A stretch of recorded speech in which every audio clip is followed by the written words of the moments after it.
Ini situasi yang saya pribadi sering mengalami ketika mengambil keputusan-keputusan ketika bertugas di pemerintahan. Pada saat itu harus ambil keputusan yang belum tentu bisa menyenangkan semua.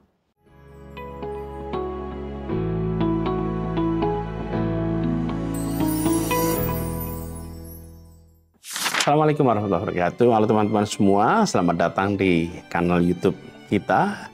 Kembali saya akan bahas sebuah buku. Kali ini bukunya menarik, inspiratif. Judulnya The Courage to be Disliked. Ini karya Ichiro Kishima dan Fumitake Koga. Sudah diterjemahkan dalam bahasa Indonesia, judulnya Berani Tidak Disukai. Buku ini menjadi fenomena di Jepang dan Asia dan penjualan lebih dari 3,5 juta kopi. Nah, sebagaimana biasa kita akan bahas tentang penulisnya. Ichiro Kishima adalah seorang filosof, seorang psikolog Jepang yang lahir di Kyoto. Beliau memiliki latar belakang pendidikan di Universitas Kyoto dan sudah mengajar di berbagai institusi seperti Universitas Pendidikan Kyoto, Universitas Wanita Nara.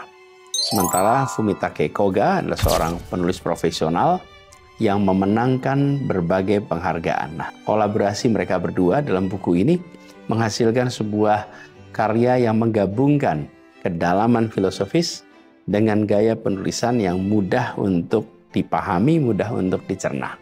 Konsep dasar buku ini berasal dari psikologi Adlerian, sebuah pendekatan yang dikembangkan oleh Alfred Adler, salah seorang tokoh besar psikologi abad ke-20 bersama dengan Freud dan Jung. Nah, berbeda dengan Freud yang berfokus pada masa lalu, Adler menekankan pentingnya tujuan dan pentingnya masa kini dalam membentuk perilaku manusia. Nah, buku ini disajikan dalam format dialog antara seorang filsuf dengan seorang pemuda yang membahas berbagai aspek kehidupan dan kebahagiaan bagi seorang manusia. Nah, salah satu argumen utama dalam buku ini adalah kita memiliki kebebasan untuk memilih dan untuk mengubah hidup kita. Kita tidak terikat dengan masa lalu atau trauma, tapi diikat oleh makna yang kita berikan atas pengalaman-pengalaman tersebut.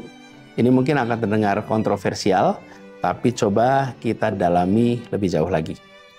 Buku ini mengajak kita untuk jangan menjadikan masa lalu sebagai alasan untuk tidak berubah, tapi menjadikan masa lalu sebagai batu loncatan untuk pertumbuhan pribadi.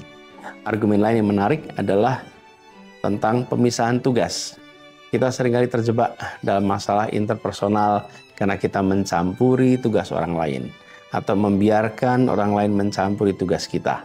Nah, buku ini mengajarkan kita untuk fokus pada apa yang menjadi tanggung jawab kita sendiri dan membiarkan orang lain menangani bagian mereka.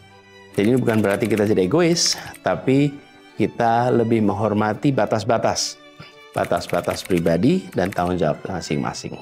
Dan seperti banyak buku-buku self-help lainnya, buku Courage to be Disliked juga punya kritik. Beberapa pembaca merasa bahwa buku ini terlalu menyederhanakan masalah-masalah kompleks dalam kehidupan. Ada juga yang berpendapat bahwa beberapa ide dalam buku ini, seperti penolakan terhadap konsep trauma, ini bisa berbahaya jika tanpa pemahaman yang mendalam. Nah, kita perlu bijak dalam menyikapi hal ini, teman-teman. Tapi tidak semua yang tertulis di buku ini juga harus diterapkan secara harfiah. Dalam situasi apapun, yang penting kita bisa mengambil pelajaran sesuai dengan kondisi situasi kita masing-masing. Buku banyak boleh kita baca, tapi pada akhirnya aplikasinya tergantung situasi kita masing-masing. Nah, sekarang kita bahas 3 tips praktis yang bisa diterapkan dalam keseharian kita berdasarkan buku ini. Pertama, kita mulai dengan menerima diri apa adanya. Ini bukan berarti kita berusaha untuk berhenti menjadi lebih baik, tapi lebih menghargai pada diri kita saat ini sambil terus berkembang. Kita harus mencoba untuk tidak membandingkan diri kita dengan orang lain. Setiap orang memiliki perjalanan hidupnya masing-masing, dan ketika kita bisa menerima diri kita, insya Allah kita akan bisa lebih mudah menerima orang lain juga. Kedua, mari kita berpikir untuk tidak disukai. Ini mungkin terdengar aneh, tapi coba pikirkan. Ketika kita selalu berusaha untuk disukai semua orang, bukankah itu membatasi kebebasan kita?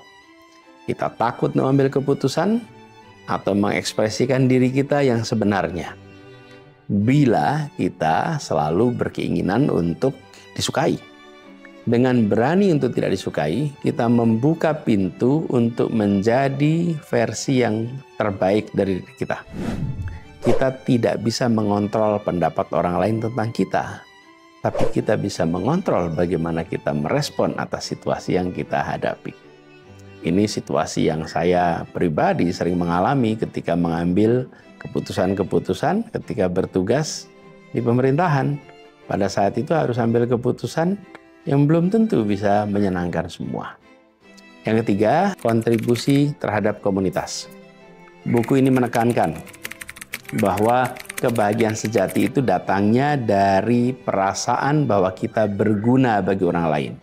Ini bukan berarti kita harus mengorbankan diri kita sepenuhnya, tapi kita bisa menemukan keseimbangan antara pengembangan diri dan kontribusi pada orang lain.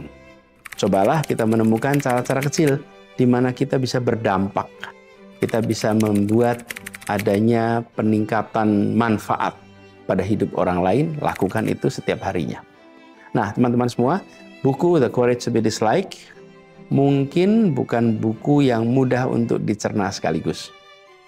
Tetapi, jika kita membacanya dengan pikiran yang terbuka, dengan hati yang siap untuk berubah, maka buku ini bisa menjadi alat yang sangat berharga dalam perjalanan kita menuju kehidupan yang lebih bahagia, lebih bermakna.